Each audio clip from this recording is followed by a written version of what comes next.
Good morning biology में आप सभी का स्वागत है। गुड मॉर्निंग बायोलॉजी में हम क्लास 10th के सभी जीव विज्ञान के चैप्टर्स को और इंटरमीडिएट के सभी जीव विज्ञान के चैप्टर्स को सबसे पहले लेंगे, फिर एनसीईआरटी के इम्पॉर्टेंट जो बचे हुए टॉपिक्स होंगे उनको, फिर टॉपिक वाइज वीडियोस आपको इसमें मिलने वाले हैं। यदि आप वनडे एग्ज़ाम की तैयारी कर रहे हैं और किसी भी कंपटीशन में बैठ रहे हैं तो आपके लिए ये बहुत ज़्यादा यूज़फुल होगा। ये प्रतिदिन मॉर्निंग में आपको 6:30 बजे वीडियो मिल जाएगा और आप इस चैनल पर नए हैं तो इसे आप सब्सक्राइब कर सकते हैं। और क्लास 10 12th के जो चैप्टर्स होते हैं मैक्सिमम कंपटीशनों में इंटरमीडिएट लेवल तक ही जीव विज्ञान आता है और कोई ऐसा कंपटीशन नहीं है स्पेशल छोड़ करके, सभी में मुख्य रूप से बायोलॉजी आती ही है। तो यहाँ पे हम लोग इस के बहुत सारे प्रश्नों को यहाँ पे पढ़ेंगे और साथ में उन्हें याद करने की ट्रिक भी देखेंगे, जिससे आपको इन्हें रटना नहीं होगा और आप आसानी से प्रश्न देखते ही उसका उत्तर दे सकेंगे। तो वीडियो को स्किप ना करें और बढ़िया से केयरफुली वीडियो को देखें। तो चलिए यहाँ देखते हैं, पहला जो क्वेश्चन दिया हुआ है, जाति उद्भवन उन जीवों में होता है जिसमें, तो यहाँ पे देखिए 4 ऑप्शन जो दिया हुआ है, लैंगिक जनन होता है, अलैंगिक जनन होता है, स्वपरागण द्वारा होता है और इनमें से सभी। तो जाति उद्भवन का यहाँ पे जो करेक्ट आंसर है वो है ए, लैंगिक जनन द्वारा होता है। तो जाति उद्भवन क्या है यहाँ पे समझने का प्रयास हम लोग करते हैं तो आसानी से याद रहेगा। तो जाति उद्भवन का मतलब होता है एक नई जाति की उत्पत्ति। तो यहाँ पे देख सकते हैं जैसे कोई ए जाति है और बी जाति है, उनमें लैंगिक जनन जब होता है तो दोनों के कैरेक्टर मिक्स होकर के एक नई जाति में ट्रांसफ़र होते हैं। तो जो यहाँ पे नई जाति बन रही है उसे आप कह सकते हैं जाति उद्भवन हो रहा है।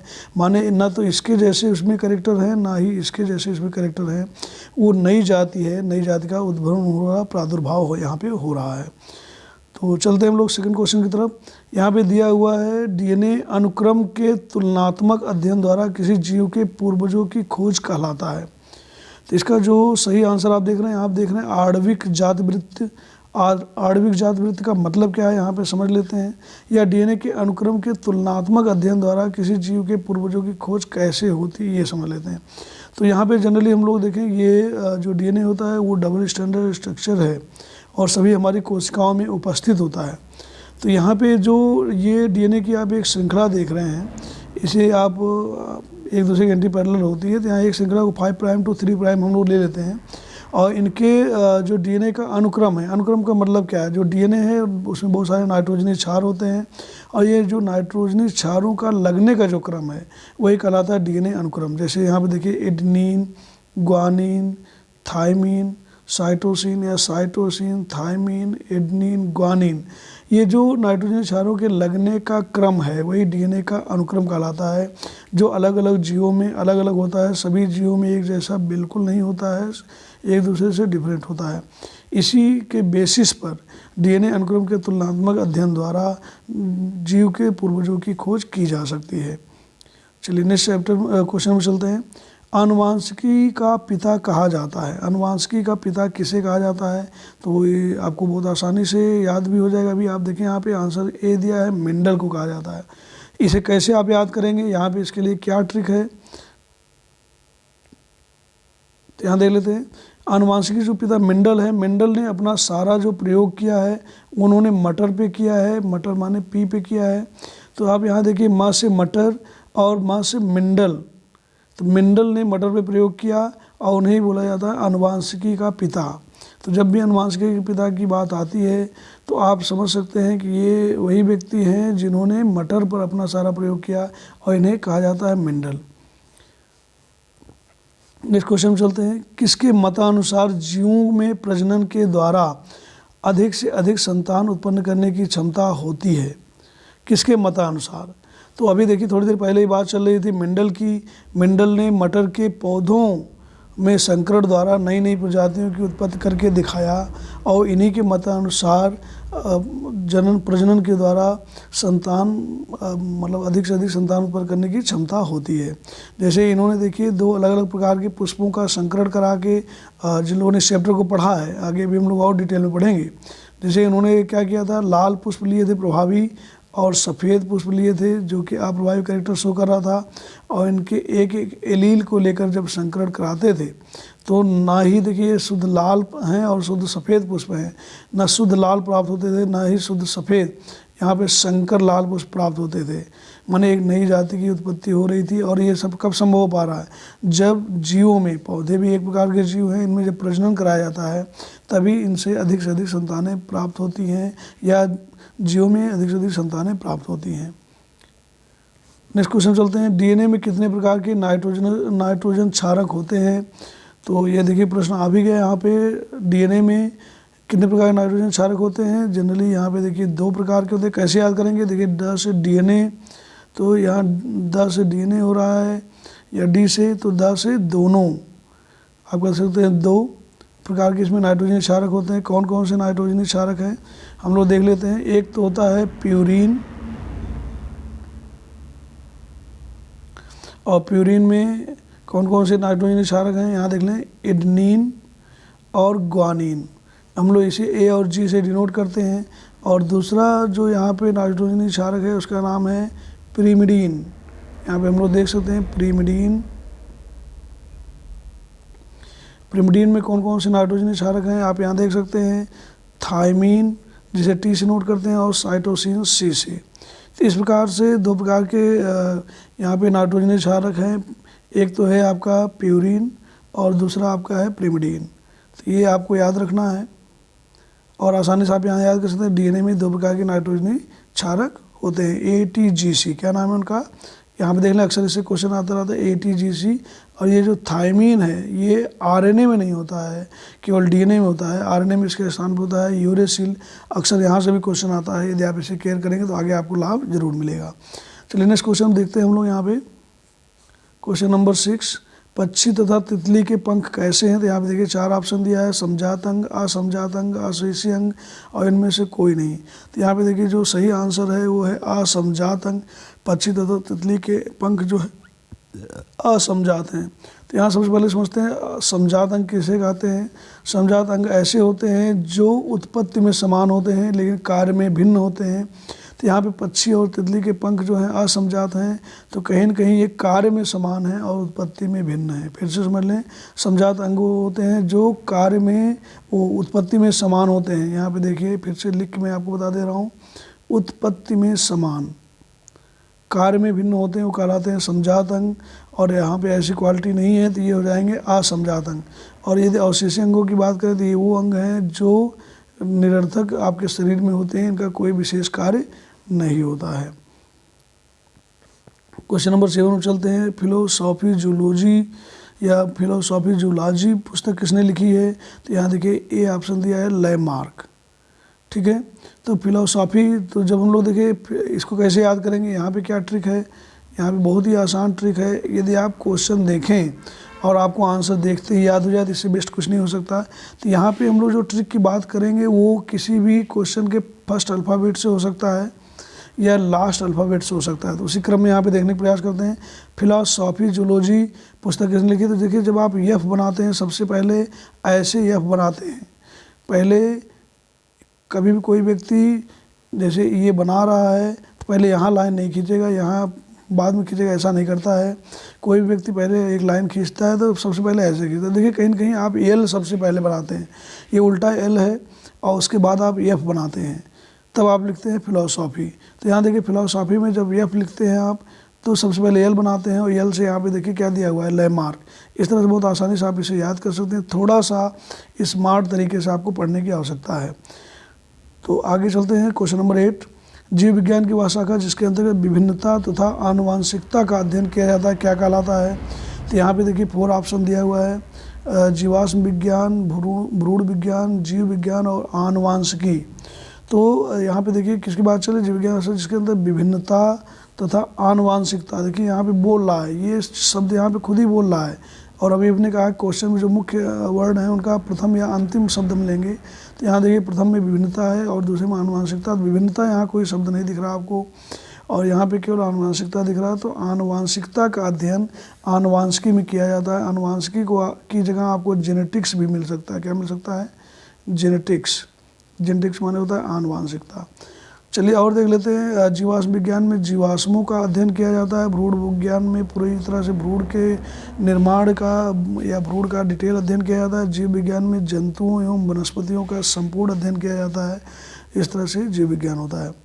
तो और चलिए यहाँ पे देख लेते हैं नेक्स्ट क्वेश्चन। क्वेश्चन नंबर 9, अफ्रीकी मानव का सबसे निकट संबंधी कौन है? तो यहाँ पे देखिए सबसे पहले आंसर दिया हुआ है चिंपांजी, और चिंपांजी ही इसका परफेक्ट आंसर है कि अफ्रीकी जो मानव है उसका सबसे निकट संबंधी कौन है? चिंपांजी। और अभी हमने आपको पहले ही बताया जब ट्रिक की बात आती है तो किसी भी क्वेश्चन का जो इम्पोर्टेंट टर्म यहाँ पे दिया है, शब्द दिया है, उसका पहला अल्फ़ाबेट या तो हम लोग लेते हैं या तो अंतिम शब्द लेते हैं। तो यहाँ पे देखिए कैसे ट्रिक आप बनाएंगे। अफ्रीकी मानव का सबसे निकट संबंधी, तो अफ्रीकी भी बाद में आ रहा है, का माने सी से भी का होता है, तो यहाँ कहीं न कहीं जो का आ रहा है इससे आपको यहाँ पे सी मिल जा रहा है, और सी से आपको यहाँ पे देखिए क्या हो जा रहा है? चिंपांजी। तो इस तरह से आप आसानी से याद कर सकते हैं अफ्रीकी मानव का सबसे निकट संबंधी कौन है? चिंपांजी। भूलेंगे नहीं, आप प्रश्न देखेंगे और आपको आंसर आसानी से याद हो जाएगा। क्वेश्चन नंबर 10 में चलते हैं।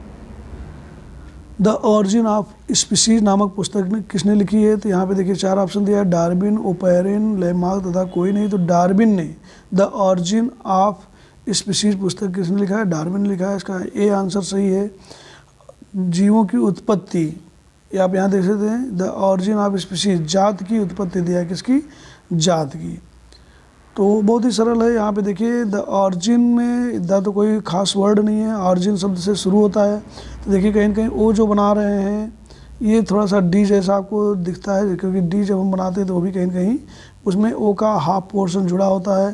तो थोड़ा सा यदि हम लोग केयर यहाँ पे करें तो ओरिजिन ऑफ स्पीसीज में जो ओ दिया है इससे आप हिंट ले सकते हैं कि ऑरिजिन का ओ जो है ये इंडिकेट कर रहा है डी को, और डार्विन ने ओरिजिन ऑफ स्पीसीज की पुस्तक लिखी है। इन्होंने जीवों की उत्पत्ति का सिद्धांत दिया, जातियों की उत्पत्ति का सिद्धांत इन्होंने ही दिया है, माने जैव विकास के अंतर्गत इनका मेजर रोल है यहाँ पे। क्वेश्चन नंबर 11 में चलते हैं। यहाँ पे दिया है द्विसंकर क्रॉस के फलस्वरूप उत्पन्न पौधों का फिनोटाइपिक अनुपात था। यहाँ पे जीनोटाइप नहीं पूछ रहा, फिनोटाइप अनुपात पूछ रहा है। तो फिनोटाइप अनुपात में जो सही है वो 9:3:3:1 है। यहाँ पे थोड़ा सब लोग देख लेते हैं फिनोटाइप क्या होता है, और एक शब्द और आता है आपका जीनोटाइप, एक शब्द और आता है जीनोटाइप।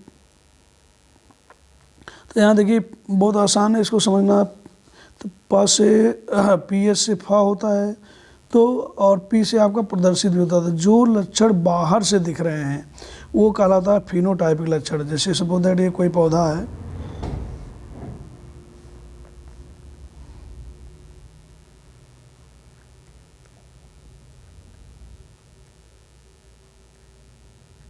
तो ये देखिए आप इसके करेक्टर को देख पा रहे हैं कि बाहर से ये ग्रीन दिख रहा है, या इसकी जो यहाँ पे तना जा रहा है ये थोड़ा सा रेडिश या ग्रीन हो गया है। तो बाहर से ये करेक्टर इसको आपको दिख रहे हैं। तो जब बाहर से करेक्टर दिख रहा है तो इसे कहते हैं फिनोटाइपिक करेक्टर। और इसके अंदर जो है कि अब ये जो ग्रीनिश पार्ट इसका दिख रहा है, ग्रीन क्यों दिख रहा है? Due to the presence of chlorophyll, chlorophyll की उपस्थिति के कारण ऐसा हो रहा है। कैसा क्यों हो रहा है? क्लोरोफिल की उपस्थिति के कारण।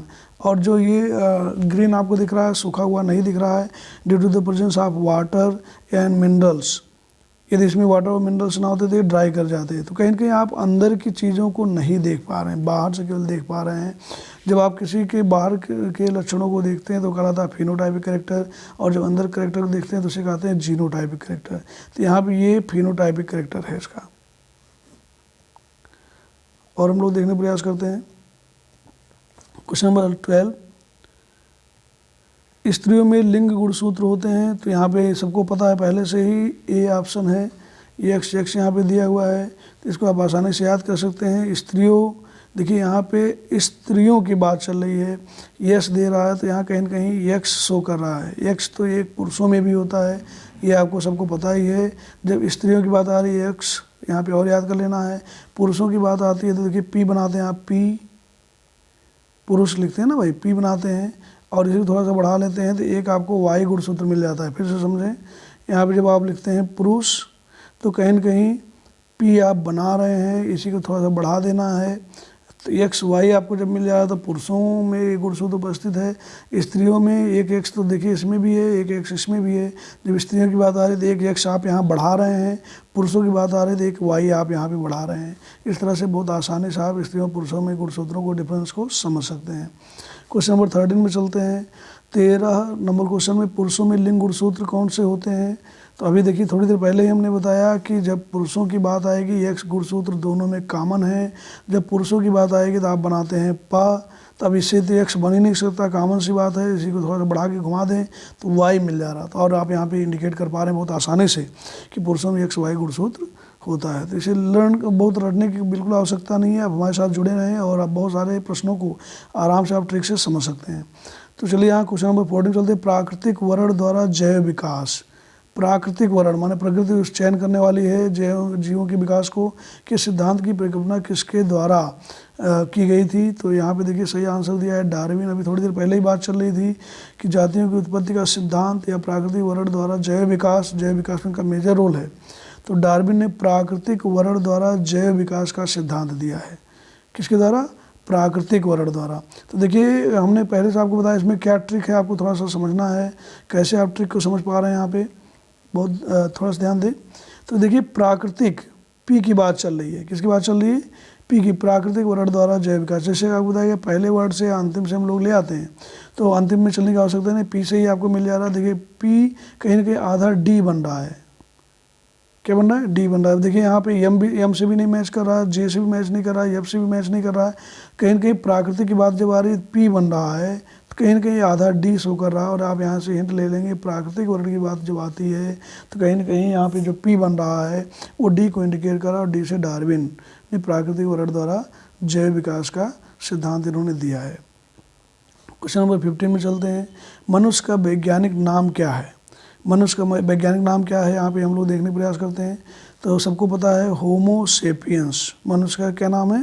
होमो सेपियंस। तो यहाँ पे थोड़ा सा कैसे याद करेंगे आप? ये तो सबको याद है पहले से ही, फिर भी कहीं किसी को कन्फ्यूजन हो रहा है, यदि आप नहीं इसको पहले से पढ़े हैं तो ये बहुत आसान तरीका है याद करने का। देखिए यहाँ पे मनुष्य को आप बोलते हैं ह्यूमन, आदमी एक है नहीं, ह्यूमंस बहुत सारे हैं। तो पहले अल्फ़ाबेट से या तो आपको लेना है या तो अंतिम वाले शब्द से आपको शॉर्टकट बनाना था। मनुष्य का ये मनुष्य स कहीं से बाद में भी हिंदी में भी आप यहाँ देखें मनुष्य स वर्ड बाद में आपके मुंह से निकल रहा है, और ह्यूमंस लिखते हैं तब भी यहाँ पे स शब्द मिल रहा है।